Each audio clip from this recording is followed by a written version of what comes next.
ससुर कनीची बखरिया बयरिया नला गई बयरिया नला गई वो राजा मोरे मुखे बेनिया डोलाव गरम हमरे लागई गरम हमरे लागई वो राजा मोरे मुखे बेनिया डोला बहु गरम हमरे लागई गरम हमरे लागई हो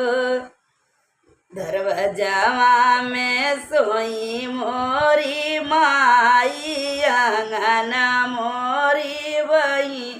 नी अंगन मोरी बहिनिया वो धन चुरुर चुरुर बेनिया न डोलऊ बई शरम हमरे लागई शरम हमरे लाग हो धन चुरुर चुरुर बेनिया न डोलऊ बई शरम हमरे लागई शरम हमरे लागई हो जाऊ हम हो बई अपने बाप बेटी और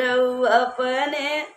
माई बेटी और अपने माई बेटी हो राजा घरवा में एसी लगवऊ भैया वही नाही दे भैया वही नाही दे भैयो राजा घरवा में एसी लगवऊ भैया वही नाही दे भैया वही नाही दे भैयो जाऊ हम हो भई अपने बाप बेटा और अपनी मैया बेटा और अपनी मैया बेटा हो धन दुअरे पे बगियाल गऊ बई खटियवा बिचऊ बई खटियवा बिचऊ बई हो धन दुअरे पे बगिया लग बई खटियवा बिचऊ बई खटियवा बिचऊ बई हो धन चलियई पूरब बयरी यानी दरिया हमारे आई हई घरे में नाही अऊ बई घरे में नाही अऊ बई हो धन पुरुबई चली हई बयरी यानी दरिया हमारे लगी हईनी दरिया हमारे लगी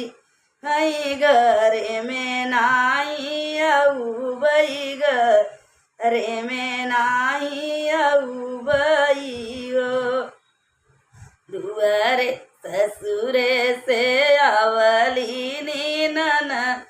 दीता भैया से अरज करई भैया से अरज करइयो भैया काहे दुअरे खटियावी छायत नाही घर आयत नाही घर आयऊ काऊ कहूँ मोरी बहिनी कहत लाज लागई कहत लाज लागई वो बहिनी धन मुखे बेनियान डोलाए बर चला आए बाहर चला आए वो बहिनी धन मुखे बेनिया डोलाए बाहर चलाया ए बाहर चलाया ए वो बहिनी धन कन करवई गुलामिया अकेलै हम रहबै अकेलै हम रहबै।